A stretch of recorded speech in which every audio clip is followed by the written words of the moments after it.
Hello. Welcome to Biblically Speaking. My name is Cassie Bellino, and I'm your host.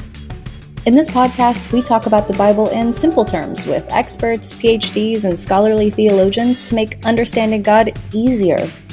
These conversations have transformed my relationship with Christ and understanding of religion. Now, I'm sharing these recorded conversations with you.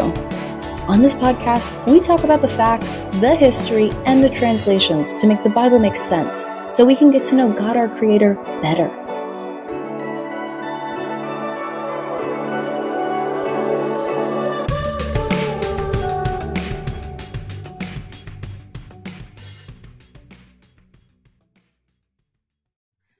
Hello. Welcome to Biblically Speaking. I'm your host, Cassie Bellino, and I just wanted to welcome everybody here who's tuning in. I am so grateful that you're listening to this and that you find this just as interesting as I do.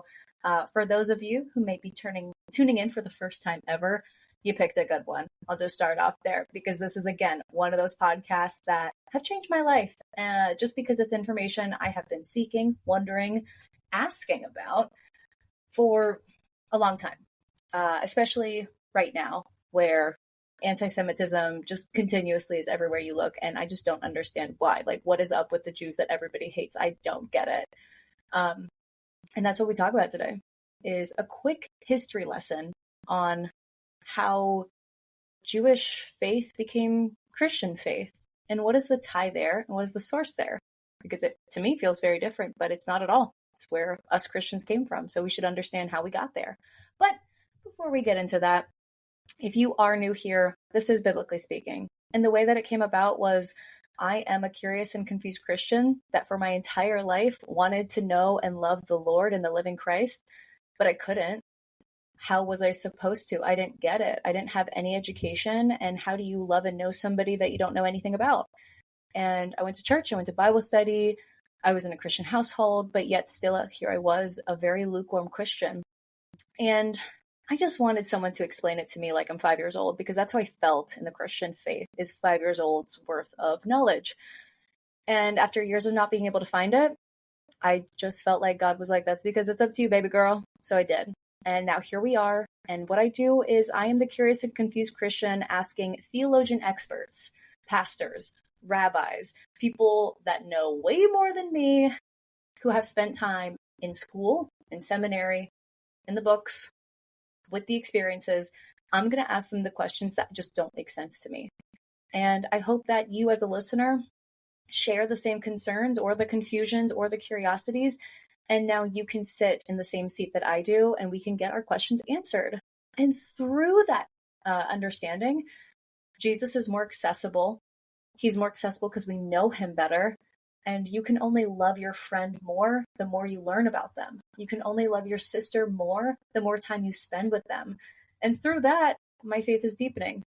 And I'm really appreciative for those that are joining me on this journey, because to be honest, I don't care if nobody's listening. This is just me talking to myself in a room, but I am so glad to be here. I have learned so much. And this is one of those episodes where you kind of walk out differently, because I've got Dr. James Sedlacek. Oh my gosh, I kept messing up his name. I'm so sorry, James. But you're going to listen to us speak for an hour. And to be honest, we weren't supposed to talk about this. We had an entirely different topic, but James is really smart and he can go on and on about, oh my gosh, I want to say anything, but his specific area of focus is translations of the Bible, the history of the Bible, history in general. He went to seminary. He was a pastor.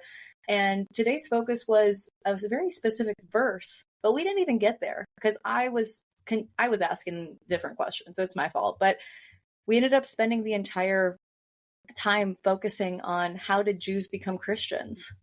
And the answer surprises you. It makes sense.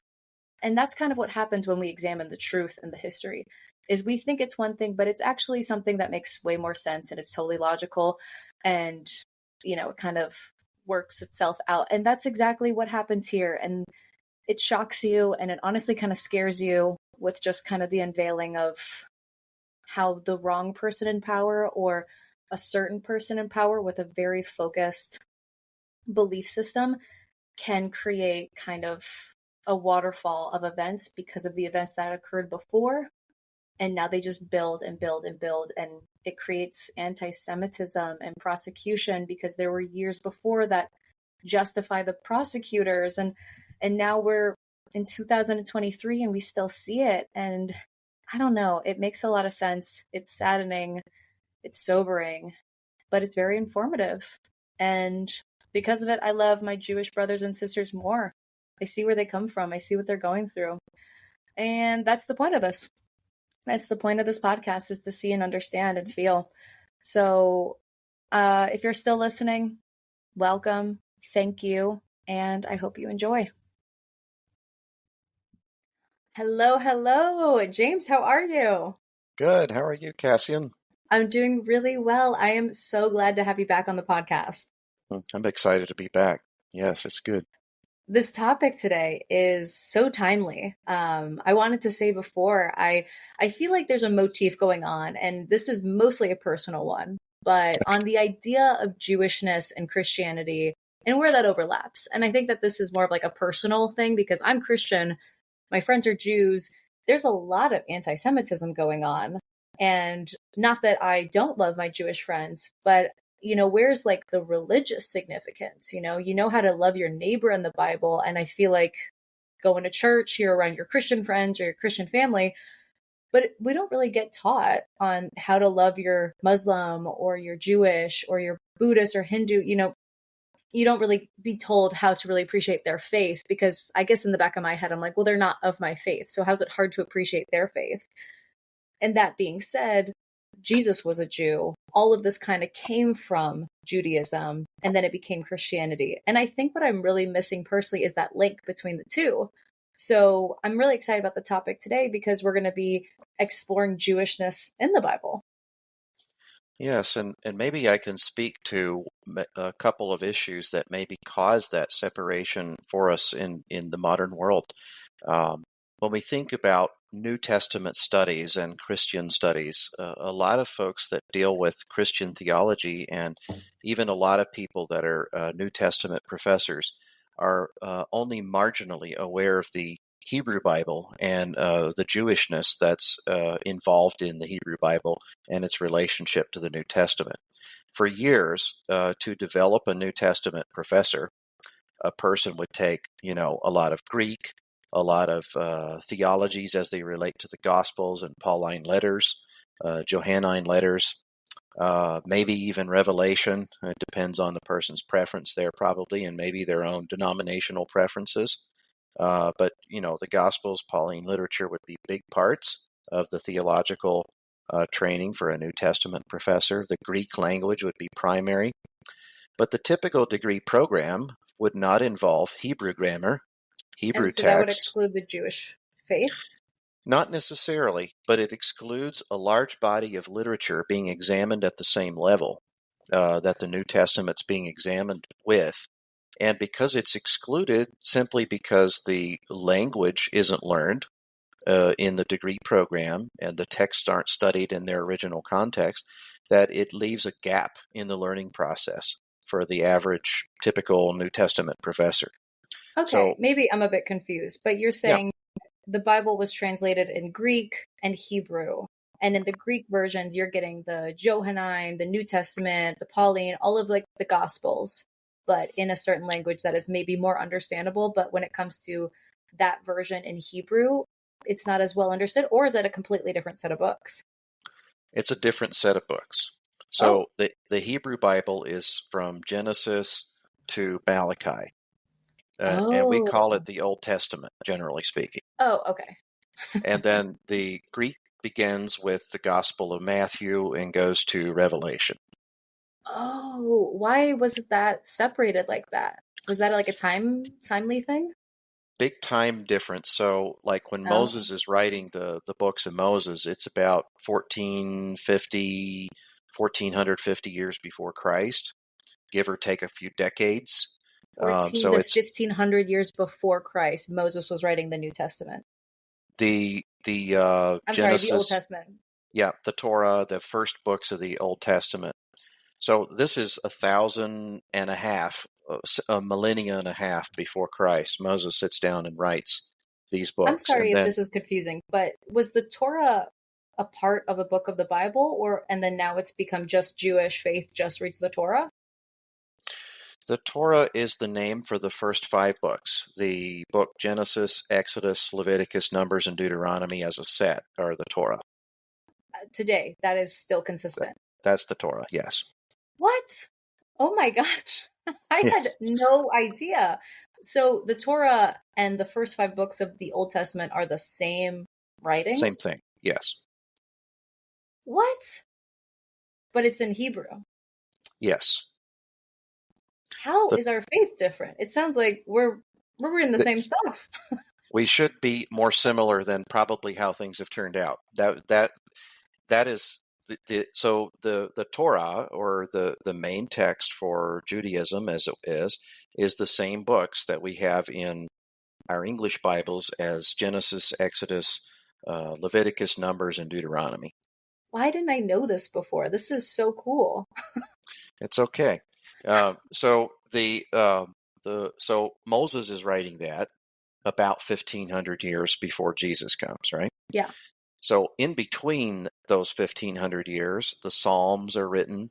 David writes the Psalms. Different prophets write some of the prophetic books, Isaiah, and some of them are earlier. Jeremiah's later, and then finally at the tail end is Malachi and Joel and Habakkuk and some of those guys. So all of those are written in a time period of about 1,000 years, from Okay. about 1450 before Christ to about 440 or 450 before Christ. And then no writings for those like remaining 400 years. That's the question. What got wrote in between there, and what is it, and how valuable is it for our study? There's actually quite a few books that were written in between, but those are what we call Second Temple Jewish literature. So Okay. you have, in some Bibles, they have a bunch of those books, at least 14 of them, and they might be called apocrypha. That's another word that's used to talk about those books that are not part of the Hebrew Bible per se, and they're not part of the New Testament. They're in between. Okay. Some of those Where are they books are located then? historical. You can get them you can go buy a copy of the Apocrypha, and Oh, but they're not in the Torah and they're not in the Bible. they're not in the Torah. They're not in the Tanakh, which is the whole Old Testament. So they're not in that either. And they're not in the New Testament. And some English Bibles do include them in a little section in between. They'll just call it the Apocrypha if they do. Most English Bibles don't. They don't include it. And one of the first reasons that they were not included, because the first Bibles, they all had it. Yeah. And then when the printing press was invented, and especially when commoners wanted their own Bible, they took those out because they didn't consider them canonical anyway. They figured they would save on costs by not including economical. them. Economical, yes. Okay. After so you're saying several centuries. Sorry, go ahead. Yeah, I'm just trying to filter this back because this is so much and my brain is moving slow today. So you're saying that is a whole section that was originally in the original text of the Bible that maybe like a couple hundred, maybe 1,000 people have read, but us today are missing a huge chunk of the original couple books of the Bible. They're just not really talked about. They're not known. They're not part of the faith, but they were in the original formation of the Christian faith. That's the tricky part. They were around, but who considered them Bible? That was the hard part. So they could have just been like historical text. Yeah, and so once the Jewish canon was solidified, they did not include those books.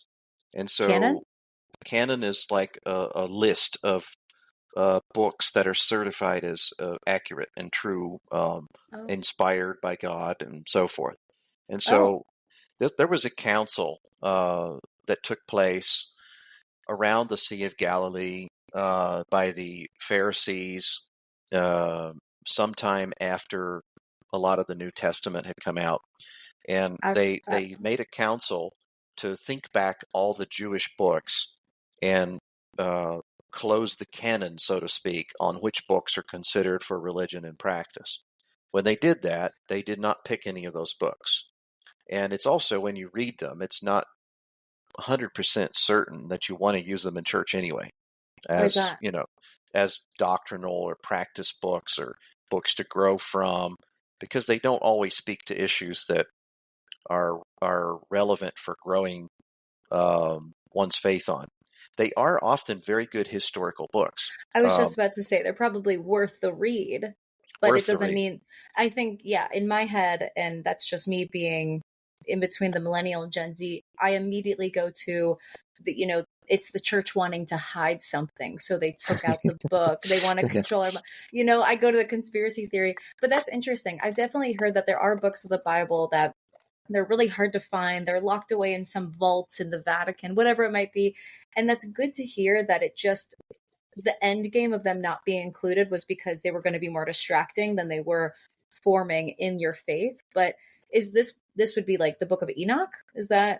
That's an example. Actually, that one is not usually in some apocrypha lists either, but that was also a piece of literature from that time that's probably relevant for our study. But what I think of about the apocrypha and other Second Temple Jewish literature books is that they were important enough for first century people to be reading and thinking about, that also our New Testament authors were familiar with them and the ideas within them, sometimes quoting from them, sometimes depending on their logic, that they're useful. Whether we should be using them, let's say, to make the Sunday morning sermon from or not, that's a different question. But Mm, using them to help us better understand both the Hebrew yeah. Bible and the New Testament, I think, is helpful. So they were Uh, more contextually useful at the time when people were kind of going from Old Testament to New Testament. The people that were kind of living at the time of the New Testament were saying, this is good context for us. This is relevant for us at this time period. Whereas today it's unrelatable. We wouldn't be able to really understand it or see why it was important. they're easy to dismiss, honestly, because we don't see, for example, sermons arising from them and things like that. But they're useful to understanding two things, at least that I've been able to tell: how Daniel's prophecies actually get fulfilled, because we don't see them get fulfilled inside the chapters of the Hebrew Bible. And when we open up our New Testament, it's already over. I was And about to so, say prophets are pretty gray area for me in the Christian yeah, faith. I kind of want to go back to one of my earlier statements. Yeah, we're getting How pretty off track. No, it's fine. Just because it's relevant to your last statement. Um, how New Testament professors and Old Testament professors at your typical seminaries are trained. They're usually trained in a track that includes the languages for that testament, the theologies that are coming from that testament. What I mean by that is theological concepts. And then that's how they build their professorship. And most people that are New Testament professors, Old Testament professors, don't know what the other one does. You would think you'd be taught on the whole Bible. Well, the problem is it takes too long for a person to train equally well in both. Mm, Um, let's say, for example, your typical Master's of Divinity degree is, well, it used to be 90 hours. It's now 72 credit hours. Um, Once they lowered the standard to 72, nobody's going to offer a 90 anymore. But even at the 90-hour one, if you think about credit hours, a typical class is 3 hours.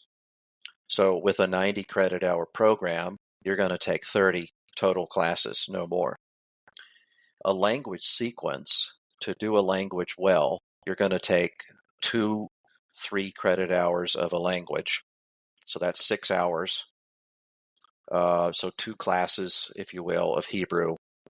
Then you're going to take what's called advanced Hebrew grammar. That's another term, another semester. And then you're going to take something called exegesis. So that's 12 credit hours just getting one basic language sequence down. Um, then you're also going to want to take some books in the specific class on the book of Jonah, a specific class on the book of Genesis, a specific class on Psalms, just so that you have something from the writings, something from the prophets, and something from the Torah. So you get mm. the three main divisions of the Hebrew Bible in the training. Well, now you're up to 7 classes out of 30. And the typical person finishing an MDiv also needs things in church history, practical ministries, how to run a It's a church lot. board, how to understand my own denominational history. That's important, right? And so once you start stacking all these things into a program, you end up with 12 hours at best on one language Yeah. and 9 hours at best on the books that you need to study in depth. Yeah. And so you're sitting at pretty close to most of your degree mapped out for you, and you've only dealt in one of the two. Yeah. And the same Yeah. is true for the other one. Something inside of me told me that going to seminary school is just really understanding the whole book of the Bible and full stop, that's it. But you don't think about the history and the languages and the development and then the significance, and that it just goes on and on and on. Oh my gosh, that sounds like a lot. Let's go So, back to Jewishness and kind yeah, of the development, how there was the Torah, the Hebrew, and then there was the New Testament in Greek, tying that together and kind of how we yeah, separated, how we went from a Jewish Messiah to a Christian faith. yes. So the Hebrew books are written in a time period when the Jewish people are using Hebrew as their main language. Right. After the fall of Jerusalem in 586 BC, when they go to Babylon and then Persia, and then they return to rebuild, the main A lot of language is history going there. to be Aramaic now. Rather than Hebrew, the main language becomes Aramaic. Now, in the region of Jerusalem, Hebrew was still spoken, but most of the land was speaking Aramaic. And then Jerusalem and Judea is still using Hebrew even as far as Jesus' time, but Galilee is not, and the rest of what we know of as Israel is using Aramaic. After the Aramaic introduction, so some of the books of the Hebrew Bible are actually written in Aramaic if they're written in that time period. So we find the last books written in a different language. About 150 years later, we have someone called Alexander the Great, This a is still Greek. before Jesus. Mhm, Okay, so now we're like 300 years out from Jesus's birth. that's right. Right around 330 to 300. Yep. Alexander the Great takes over as the sole ruler in Greece, and Greece has been whipped up on by the Persians a few times. So he decides he's going once and for all and unseat the Persians from power. Well, that means global domination. He goes around and starts mopping up and crushing, and the next thing you know, Persia's flat. It's done. And so he's crushed Persia in several swift series of battles, and he's conquered Egypt. What we know of is Israel. What we know of is Iraq, Iran, and most of the stands, Afghanistan. All of that falls under the Greek Empire that's being built, And this is like a Persian war, right, between Greece and Persia, essentially, but essentially. Christian Jewish faith. So faith was playing a role in this, or was that kind of a This is specific the setting. region? This is a setting for what happens next. What happens next is your next generation of Jewish persons is growing up in a Greek speaking world. And so the language now changes from Aramaic to Greek. Um, so Paul, in his hometown where he grew up, Greek was the spoken language by his time. Where Jesus was growing up, Aramaic was the local language, but people still spoke Greek because they needed to trade outside their borders.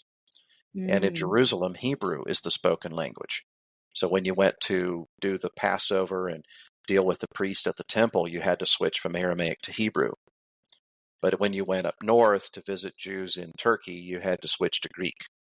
So when the time of the New Testament comes around, most of the Jewish speaking world is actually speaking Greek. Only a relatively few are speaking Hebrew. And Wow. something took place about 150 years after Alexander the Great's conquest. The whole Jewish world pretty much is using Greek so much that the rabbis get together, and there was some influence from an outside source as well, but they approved a translation of the Hebrew Bible into Greek. And we call that the Septuagint. It's also called the LXX. So this Greek Bible is the one that takes us forward into the first century. when Jesus is growing up and the apostles are going around building the church, most of their quotations inside the New Testament of the Old Testament passages are actually in the Greek Septuagint. They're quoting the Got Greek. it. Got it. That's And probably 96% anyway. That's the rough number. and this is inclusive of those books that were taken out of, I forgot the name. The Apocrypha, or the other ones that weren't actually ever called Apocrypha, the Second Temple Jewish literature, some of them were cited, some of them were just mentioned. Mm. Sometimes a detail would be mentioned because it was popularly known stuff. Mm. Um, and so, let's say, for example, we had a book years ago written called Moby Dick. We did. We could make a reference to it today and said, "Oh, that happened just like it did in Moby Dick," right? So Moby Dick was a big whaler story about in the 1800s, right near the end of the whaling industry. So it was kind of a story to wake people up and maybe stop the whaling abuses, right? We wouldn't need a story like that today because people aren't really doing that, but we still remember that story and we reference it. Another example could be like saying, "Oh," and we cite a famous movie, but Mm. or this happened just like Star Wars, right? These are great examples. And so in the New Testament, they're going to reference things from well-known literature, and Yeah. this literature was well enough known that it got these offhand allusions. Yeah. Um, and sometimes ideas in them would be even expanded on in the New Testament sometimes. The other thing that we see with some of the, maybe we just call them extra books, maybe we call them uh, Second Temple Jewish literature. That's my favorite word for it, Okay. because the Jewish community was who was using them.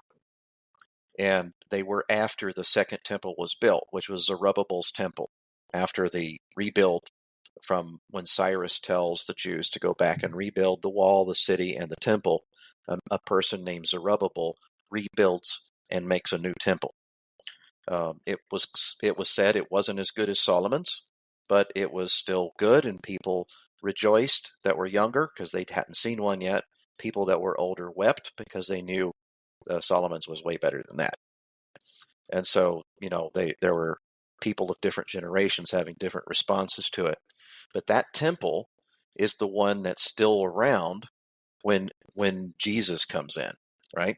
So Zerubbabel's temple was kind of simpler, plainer, but the guy named Herod the Great restructured it, rebuilt it, made it beautiful again. So by the time Jesus actually arrives, it's been beautified. So it doesn't look as bad as it did to that first generation that saw it. So that's what we mean by Second Temple. It was Got it. built by Zerubbabel, re-beautified by Herod the Great, and then it was destroyed in 70 AD 70. So that's the Second Temple. So from the time of its being built until AD 70, that period is called Second Temple Judaism. And literature written in that includes these books. So how do we go from a Hebrew Torah to Greek Gospels has a lot to do with the fact that the Jewish people themselves are speaking different languages in different millennia. Because of Social circumstances, wars. Yeah. wars and conquests, and who are the rulers now, that sort of thing. Okay, so that explains why there's two separate languages. But I guess what was the bridge between Jewish and Christian then? Yeah, that one's more difficult to explain, but going into the earlier what I was saying about the two tracks, Old Testament professors have their track and New Testament professors have their track. This Right. kind of thing has been happening for several hundred years inside Christian circles. And Oh, because of that, New Testament professors are usually unaware of what Old Testament professors are dealing with and the text they are reading. And Old Testament professors are often unaware of what's the New Testament is doing because that's not part of their program of study. That huh. wasn't something they developed expertise in. So what happens over time is that if you're ignorant about something, you tend to say things about that other thing that aren't quite accurate. And these things don't really get tested or proved or adjusted because nobody's checking. Mm. Yeah. And then very few people have the expertise to critique these things, because who's going to do a double MDiv? One in Old Testament, one in New Testament. It doesn't happen. And when I went and did my MDiv, I did a double major, which is similar.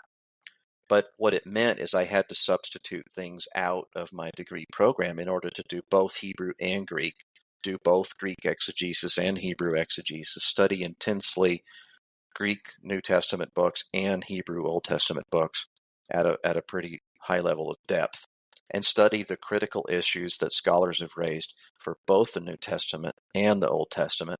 That's a massive thing in and of itself.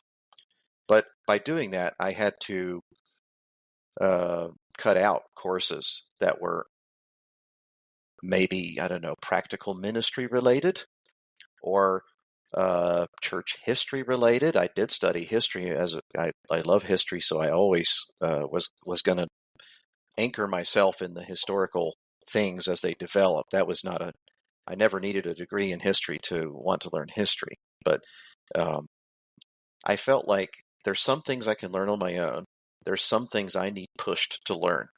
And if I'm going to get a grasp of how the New Testament and Old Testament relate to each other, I need to study both carefully. Yeah. And I think in my whole seminary experience, there was only one other person I knew of that did that. So and he's my friend. We go to conferences together, and we live not too far from each other as it happens. But it's rare, because you have to give up something in the degree program if you want to get both of these tracks. Or else you have to do 2 degrees and convince somebody that you need to do 2 degrees of the same apparent level. That's hard to do. And a typical person who's deciding to be a pastor of a church also would go get an MDiv, but they're going to concentrate more on practical ministries because of the social issues that face the church. They need to study some things that a scholar wouldn't find helpful. And so I was pretty much on the track that was for scholars rather than pastors. But I was a pastor, and I was pastoring.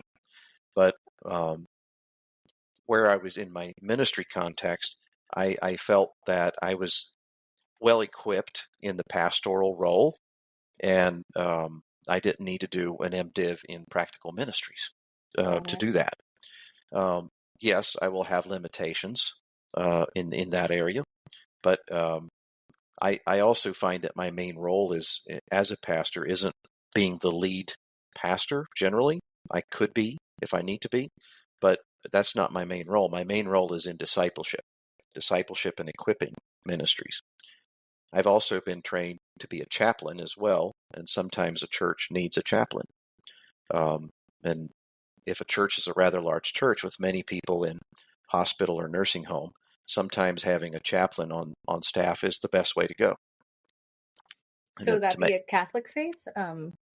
No, it's chaplains can be of any denomination and any group. But what a chaplain is a person who can go into a healthcare facility who's been certified to be in a healthcare environment and provide religious services to people who need it, and advice and counseling to anyone who asks for it. So I've done that a large number of my years. Wow. I feel like I'm talking to one of the most educated people in the Bible. Well, I don't know that necessarily, but one of the things that I see is where we have our typical degree program set up and what our typical seminary shoots for. Don't create a person who's capable of moving between both Hebrew Bible and Greek New Testament and connecting the dots. So that is a bit of a lacking in the connection for like understanding the Bible as a whole, especially on a simple level for someone like me who wants to know the highest level. I just want to know the cream skimmed off the top. That requires so much depth and knowledge and understanding. That is a very big undertaking for somebody. So maybe us as Christians, when we have questions, maybe we're asking a legitimate question, but to fully answer it correctly takes a level of schooling that not everybody has. and probably not one that most pastors have. And I don't know what the number would be, but That's crazy. if I look at my own band of pastors that I'm part of, there's probably 3 of us out of 100 that know our biblical Greek, and maybe 2 of us out of 100 that know our biblical Hebrew, and only Whoa. one of us that knows both, and that would be me. But that's typical, actually. That's not unusual. Right, right. No, I, that's just I've, news to me. I've heard a lot of pastors say, "Well, they put me through Greek in seminary," but that statement belies a simple problem.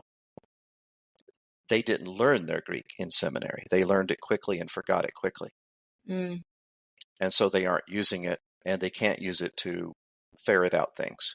Um, right. they So will there's have to ask somebody. misunderstanding and misinterpretation issues that they're then feeding to their congregation. It probably shouldn't happen to that extreme level. It can. Um, I think most pastors ground themselves in the theological traditions of their denomination, Okay. and somebody within their structure would know enough to steer them away from really big pitfalls. Yeah. And usually people who have stumbled into a pitfall and wrote a book about it, usually their book gets critiqued at their conferences, so they know some of the things that are out there and how to avoid them. So I think most pastors avoid the extremes of that by being connected to other people who are looking out for problems. But it is potentially possible for a pastor to mislead people. But the place where I think it happens unavoidably is not any serious misleading, but when we depend too much on a tradition to interpret the Bible for us, then we're eventually become blind to counter evidence. Ooh, go on. So sometimes there's a little fact that's just there that's bothering you, but you don't know how to deal with it. So it's like it seems like it could unravel one of my points that I might want to make.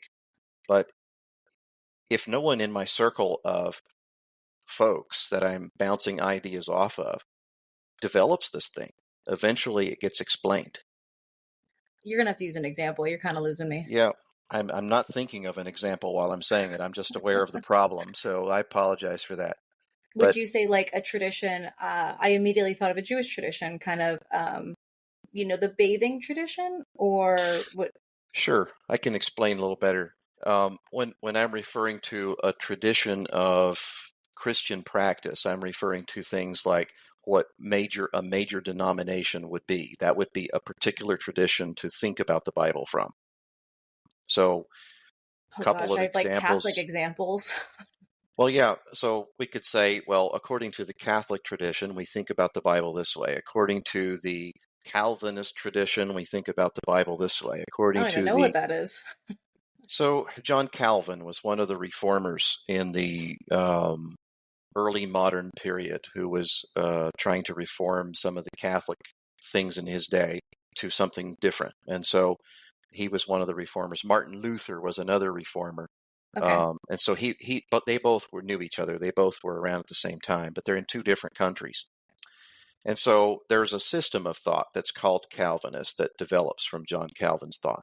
And so there's a Calvinist way of thinking All about right. Scripture. Yeah, I'm back on track. Then there's a Wesleyan way of thinking about Scripture, and that was based on another later person who comes along to kind of counter some of the rough edges of the reformers as well as keep reforming the church, and that man's name was John Wesley. He was an Anglican priest, never left the Anglican church, never went out and started his own group, so to speak. But it wasn't long after his death till his followers did. And so then they founded what we later know of as Methodism. So that's the way of thinking. So maybe we can think of it this way. There's different schools of thought on how to read and interpret the Bible. Absolutely. And if a person belongs to one of these schools of thought, they tend to think about Scripture the same way. Absolutely. So that's where I'm coming from. And let's say, a pastor belongs to one of these schools of thought, maybe that's a better word than tradition. So they're going to tend to think about Scripture that same way. But you said that there was an issue, maybe if they tie themselves to a fact that goes unnoticed and goes uncorrected. So are you saying, I mean, are you saying that maybe in the past there's been something in a certain faith that that school of thought tied themselves to that ended up being either untrue or problematic or not actually adhering to the core of the Christian faith? Well, I don't know if it goes to those extremes, but what would happen is that sometimes you've got, I don't know, 200 items that are facts. And so what your job is as a theologian is to weave all of these facts together into like a tapestry where they make sense together. Okay. So I'm using metaphors here, and I'm not thinking of concrete examples, but a job as a theologian is to make all of these seemingly random facts work together as a comprehensive whole. So then when you preach sermons on it, you can connect them to the fabric and say, well, this thought's related to that spot in the fabric. This one's related to that thought in the fabric. And that's nice. But occasionally there's one of those little facts that just you can't decide where to fit it in the fabric. It doesn't fit neat over here. Try to fit it down here. It doesn't work so well. And eventually the tendency is, well, it doesn't fit our fabric the way we thought of it. So we'll try to give an explanation for that random fact that we can't fit. And here's our explanation, and we're going to move on. Tradition A will do that with some little facts. If they can't seem to make them work in the fabric, they'll give explanations and move on. Someone else will say, well, those are the primary things I want to work into my fabric. They work up another fabric, a different traditional way of understanding Scripture. Doesn't even sound like Christian faith anymore. Well, what we're dealing with is the thinking mind trying to grasp all of the nuggets of truth and make them fit. Yeah. That's what we're dealing with. And sometimes there's a tendency, if one is always interpreting within one's school of thought, to kind of ignore the little facts that don't fit the fabric so nice. Mm. And that's where I think the separation mentally between Jewishness and Christianity has happened. Whoa! Oh my Yeah. gosh. That was I don't think it epic was lead up. intentional. Yeah. And there was a lot of things that had to fit into place to make that work. But this is historically how the Jewishness eventually gets stripped off of what we call Christianity and sold as a marketplace religion without So the this Jewish wasn't like elements in it. it wasn't like a war where like the ending of No. the war kind of split a bunch of people. This was like a gradual diaspora of people that just slowly began to reference themselves to a different school of thought than their previous Jewish community. That's part of it. And there's also some basic. It's difficult for me to, I guess, correct me because I'm thinking if I and my grandmother and my great grandmother, my entire family was Jewish, and then and they saw, I don't know, I guess like if you're Jewish and then you meet the Messiah because you're alive during that time, and then he dies and rises on the third day, and there's those miracles throughout his life. Generations later, you slowly separate yourself from that. Isn't the core difference between Jewish and Christian is that Jews don't believe that he is the Messiah? So am I getting the timing wrong? No, that's basically how it, and I wouldn't say all of the Jews. I would say some of the Jews that would fit the profile because some Jews did believe he was the Messiah. So Got it. you have that division among ethnic Jews. And the other thing is when we go back into about so I'm going to kind of switch gears here and label a couple of other things historically that may have helped speed up the fracture between help strip away, if you will, the Jewishness from our understanding of the New Testament. One of those things happens right around the 400s. After Jesus was born. After, right. So in the earlier centuries, Jewish communities and Christian communities were constantly discussing these things with each other. Okay. We can find documents about this. And yeah, there were some instances where somebody says, okay, you're not welcome here. You got that idea. We don't want you here. And that kind of thing happened, but it wasn't large scale or widespread. This was down to the individual synagogue having a fuss. So, Okay. and this could happen over any issue, not just a Messiah related issue. If somebody was a seller of something at the marketplace and their business had hurt someone else's business that was the donor to the synagogue, they might not be welcome at that synagogue, right? So random things could cause disfellowshipping, and we see examples of disfellowshipping happen. There were certainly some times when the Jewish synagogues that did not want to accept Jesus as the Messiah maybe would reject somebody coming in that preached that message. I And then there were see. other Jewish synagogues that welcomed the discussion and continued the discussion, did not convert to Christianity, so to speak. And then there were others that did. So, And those Christianity communities were like, we want the whole New Testament and the Torah and the Old yeah. Testament, whereas maybe the people that were rejecting were saying, we'll just stick with the Torah.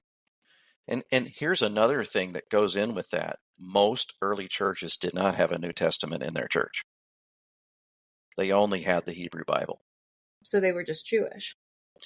They were sometimes they were started with ethnic Jewish community members, but many times, even when the community shifted to Gentile believers, non-Jewish believers, they would have still only had the Hebrew Bible as their Bible. They would have had Okay. collections of Gospels, maybe collections of Paul's letters, maybe. And we're saying maybe because the spreading of these documents takes some time. Yeah. And it's not until around the year 360 that we actually have a document with a list of all the New Testament books on it. So it's years before somebody decides, okay, we need to actually set a limit on what's in the New Testament and what's out. And that would be the council. that was the next council, right? So the earlier council we talked about was the Jewish council deciding the books of what we now call the Old Testament.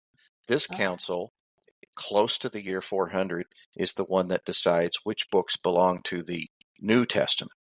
So some of this stuff is still up in the air in terms of which book is accepted, which book is not, until that gets decided. But the thing is it was unanimously decided. So when the decision was reached, the list was cut off at 27 and no more. There were a few contenders. For example, a book called Shepherd of Hermas, another book called the Didache, a third book. Slipping my mind now the name of it. My mind's tired. But those two books at least were strong contenders. A lot of churches liked them, but they weren't universally accepted. And eventually, if they weren't universally accepted, they weren't included in the official canon. They still were recommended for good reading. So Universally, so how were they polling that globally from their own community? Did they just have representatives from different yeah, nations that kind of said, oh, okay, cool, cool. like your big city churches would have started satellite churches in all the smaller cities. And so the leader in the big city church would have been the representative that voted. So Got it. so Okay. you're dealing with a sort of a hierarchical level of church leadership that was Yeah. around in that time, and the leaders would have been sent to the council to vote. But the decision was actually reached before they voted. It was as the data was coming in, they had absolutely no dissenters from the list. So without a decision, it was already decided. Wow. There really wasn't any different decisions when that was put to a vote. And this was just within the Christian/Jewish community. This wasn't like representatives of Taoism and No, Buddhism no, and yeah, okay. Yeah. I didn't want to get off course, but I just wanted to no. check. Yeah. So yeah, there would have been Jewish persons still in the in the Christian communities, but by the 400s, you've had several things happen. You've had the late 300s, I want to say, rather than 400. First of all, the first Roman emperor comes to the throne who declares Christianity as his religion. That's I'm sorry, say happened. that again. the first Roman emperor to declare Christianity as his religion comes to the throne.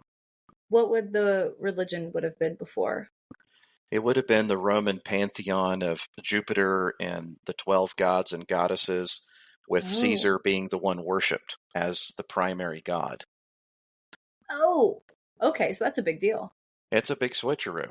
And so his name is Constantine, and when he comes to rule, his mother had been converted to Christ. And so when he decided, he actually was appointed, because what happened with the Roman Empire in this period, there's a lot of fuss. And so instead of having one emperor try to rule it, they tried to rule it with four. Just have one person in each corner of the Okay. empire running a fourth of it. And that kind of brings some of the other biblical passages from the four corners of the world to a new level of meaning when you've got four rulers ruling each their own corner. Yeah.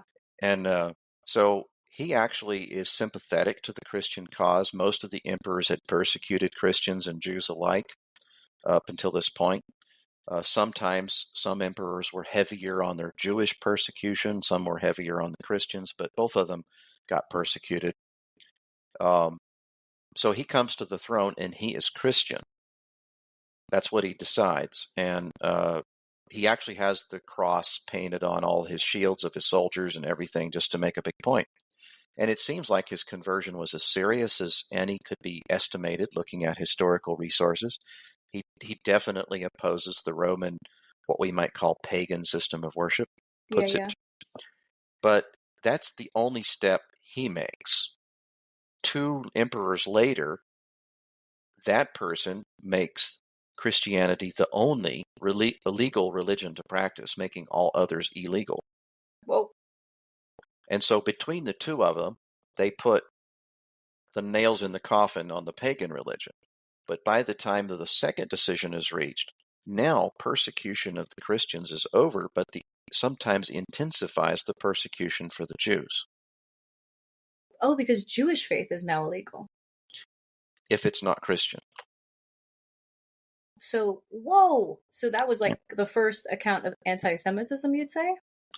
Not the first instance of it, but the first instance of it under a Christian emperor's decision. Wow. So it really, this is so interesting. I thought that anti-Semitism was based in like the color of our skin or like, the status, like economic status, but it really came from the preference of the leader at the time. The leader kind of made things happen.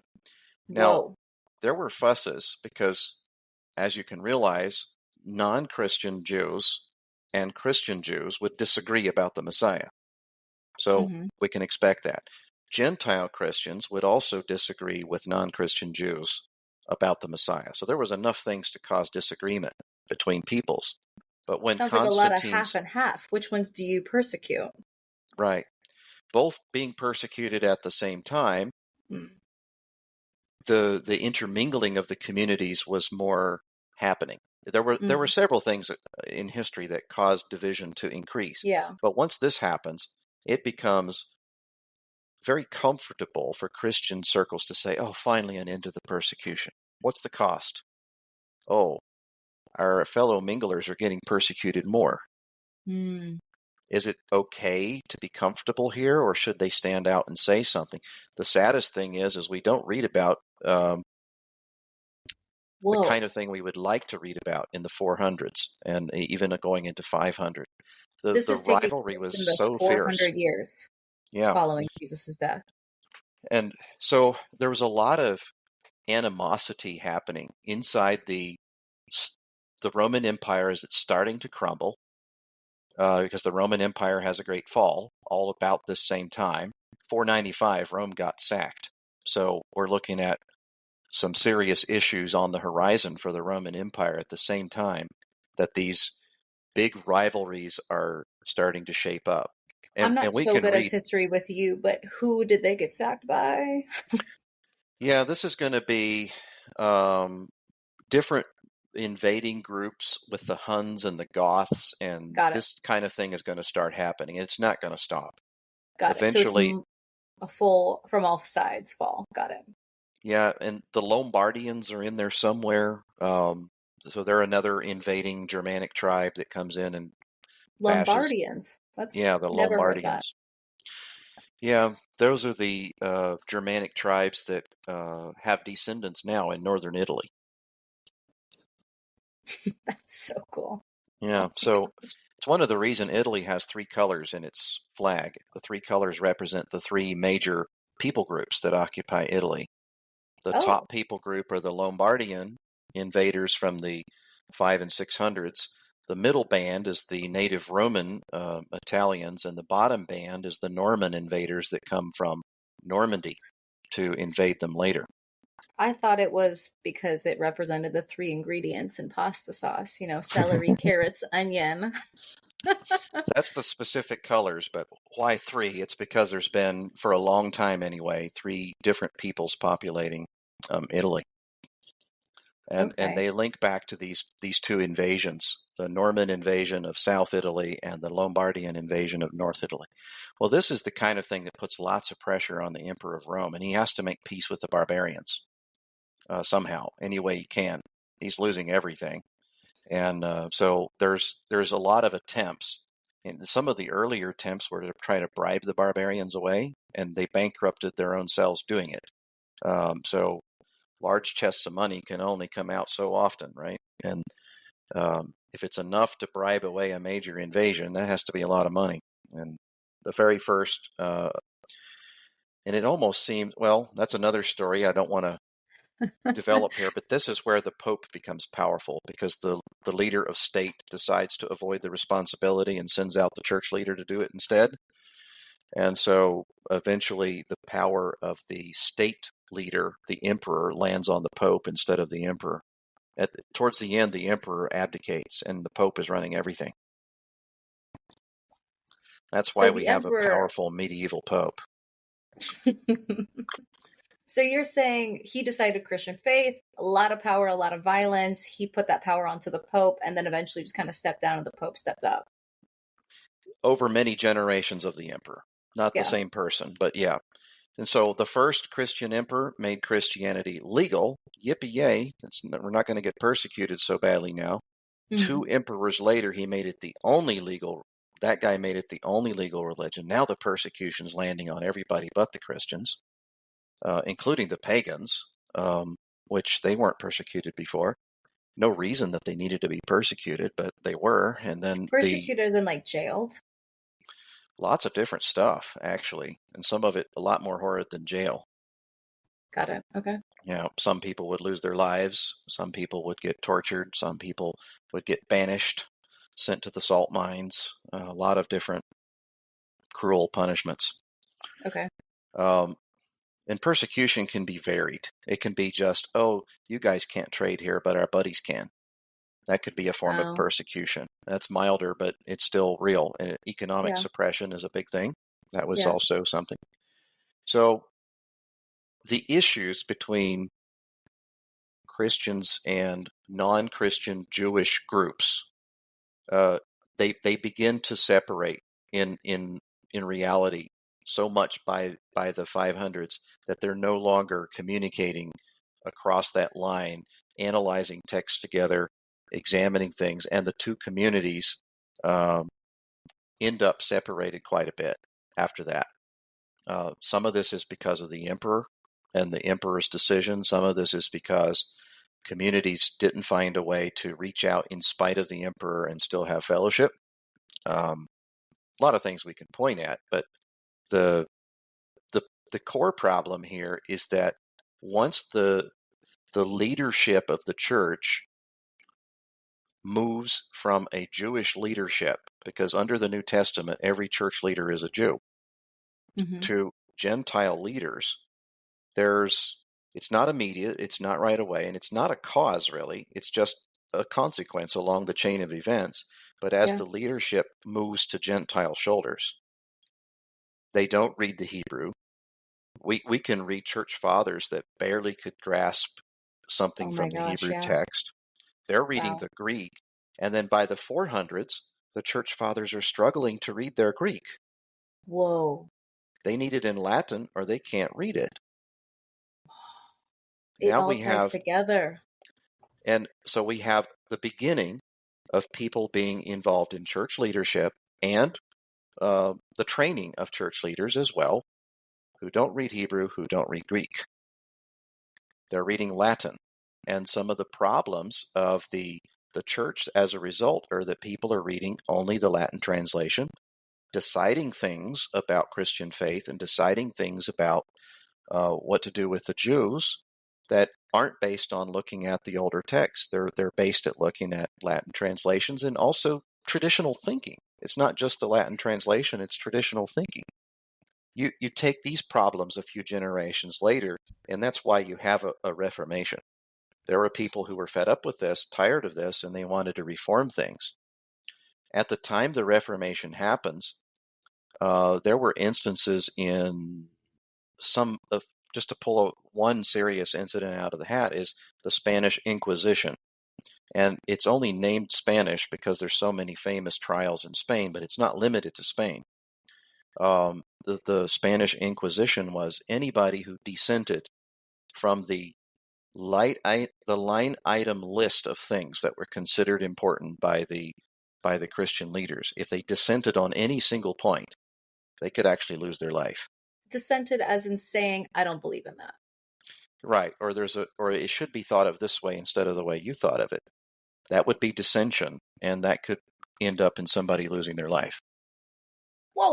Oh my gosh, this is crazy. I don't want to get too far because I just want to backtrack a second. That makes complete sense. That it kind of feels like that scene in Game of Thrones when you realize there's a whole war because of one tiny misunderstanding. You know, I don't know if you watch the show, but there was that one pivotal moment where you're like, this didn't need to happen. But it seemed like this times 1,000, that very slowly over time, we just slowly drifted. And I see why it makes sense. But that is, wow. One thing though is, so Christians, they don't know the language. They can't reference it. They're moving forward full speed ahead with their New Testament in Greek. But how come the Jews didn't move forward referencing the New Testament? Or was that kind of the whole thing? Is they're like, we never were going to. So there's not a point, you know, like they weren't going to be the connector anyways. I think originally the not Christian Jewish community did interact with the documents of the New Testament. But I think after a while, that wasn't deemed so important or so necessary because these books later became associated with the individuals who would torment them, persecute them, and individuals who would run the Inquisition. And so why would you want to invest years of studying these documents when they aren't important to your understanding of the Torah, and they aren't important to they're important for your oppressor, not the and so this kind of thing also led to, in many circles, maybe Jewish persons being less familiar with the New Testament documents, as we call them, New Testament documents. But there are such things as Hebrew Gospels and Hebrew. There's groups of people who are studying them. Some of them have been recovered. Some of them have been kept alive by those who wanted to study the Hebrew ones instead of the Greek ones, and so there's some groups that are studying them to see what came down through the Jewish tradition about the New Testament, and so this kind of thing is studied today. I know very little about it except some of the people who are doing it, and it's fascinating to me, and I hope to take a look at some of these documents if I get a chance. I've always been fascinated by how did we get our Gospels in the first place? Yeah. And there's a lot of unanswered questions. There was a convention of scholars in the 1800s that was a multinational, international is the right word, international group of scholars from many countries and languages who tried to solve the problem, how did we get our Gospels? And they started at this point and argued their way successively through a number of generations, through several points, and eventually concluded they were back at the starting point and they didn't have an answer, and they disbanded. And we're talking about scholars who put their life's work into this, lived and died, and their successor in their chair continuing their work, and then that person's successor continuing the work, only to realize we're back at the beginning. No answer. And so today, when you ask New Testament scholars, how did we get our gospel? What's the answer to the synoptic problem? You get about 300 answers. Yeah, they're like, shut up. We're not going there. Well, they'll give you their answer, but they know that this is a widely disagreed upon topic, and there does not seem to be a consensus. The funny thing is we can find little random statements in the earliest references to our Gospels among the church fathers before this time period of the 400s that we were mentioning. That the way that they received their Gospels is they got Matthew in Greek, Luke in Greek, John in Greek, Matthew in Hebrew, not Greek. And that fact has escaped most of the people that have tried to solve the problem. Why that one in Hebrew?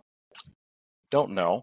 That's just the way that the earliest reporters on receiving the Gospels got them.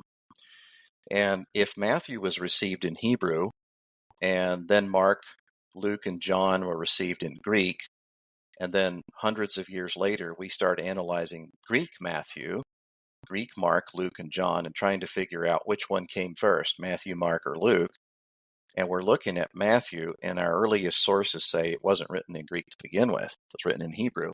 What we're looking at is a translation. We have to be.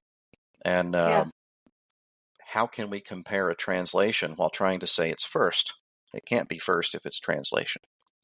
And so I think that particular piece, if it was properly assessed in some of the gospel theories, would revamp how they think of the problem. It can't be solved yet. Could you say that again, but simpler? Yeah. My brain did not understand that. So, for example, maybe I can go into this a little bit.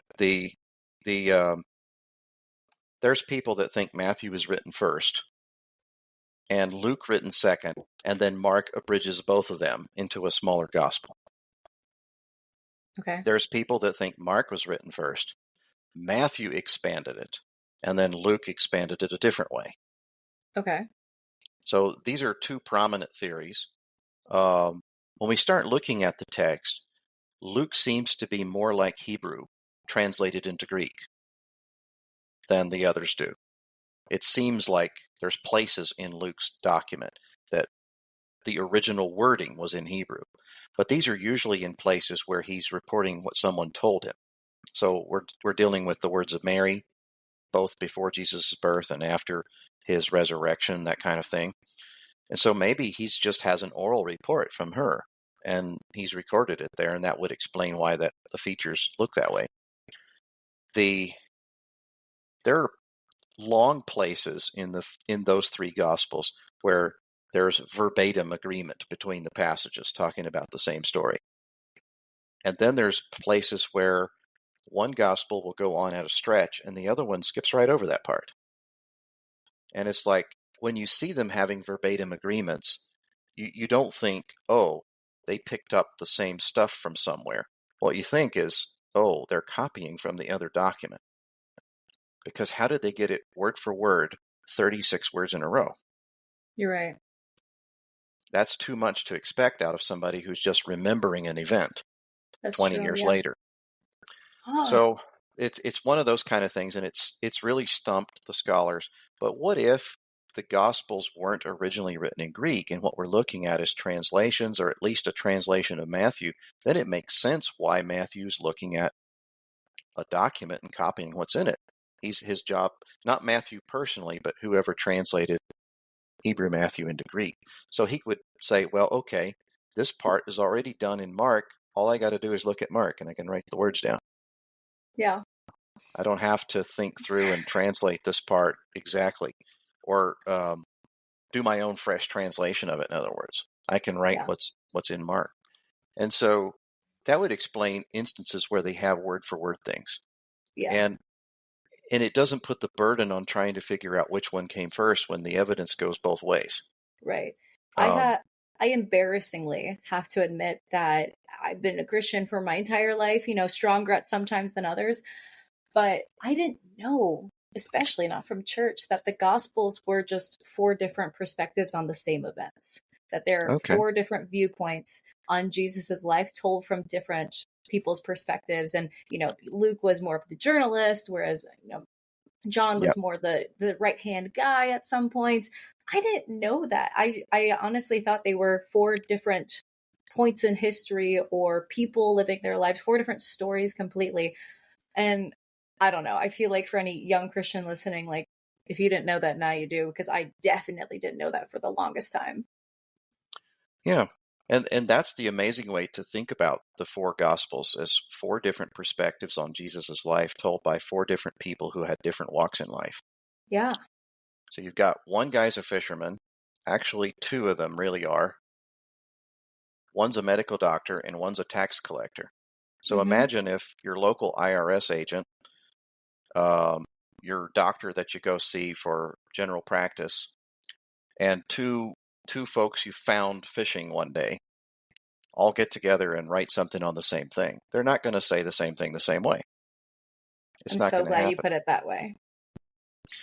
Yeah, you've got two very highly educated individuals in completely different fields.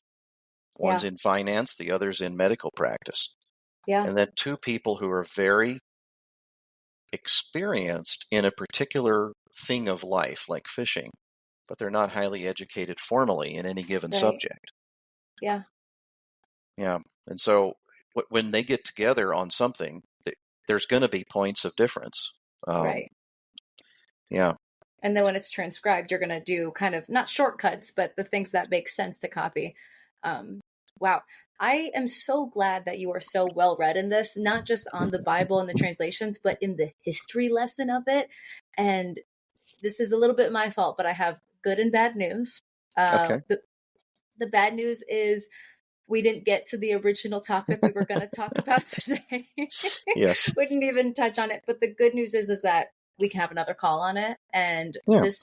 this call today is something that I have been hungry to have because I didn't know how I was going to get answers to that question of how did we go from Jewish to Christian? What was the difference? And I feel so enlightened about it now. And I'm also having meetings with a rabbi, and I was going to have his take as well. But he is a messianic rabbi, so I feel Hmm. like it's going to be a completely different perspective. But this is such an important conversation, and this history lesson just made sense. I think that there's no room for opinions because it was just historical facts.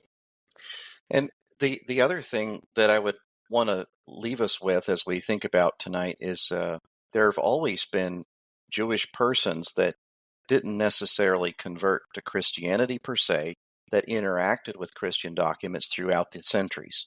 And there's always been Christian individuals as well that tried their best to learn Hebrew and interacted with Jewish sources. Sometimes both individuals were largely ignored.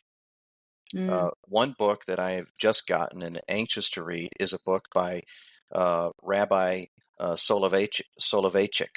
And okay.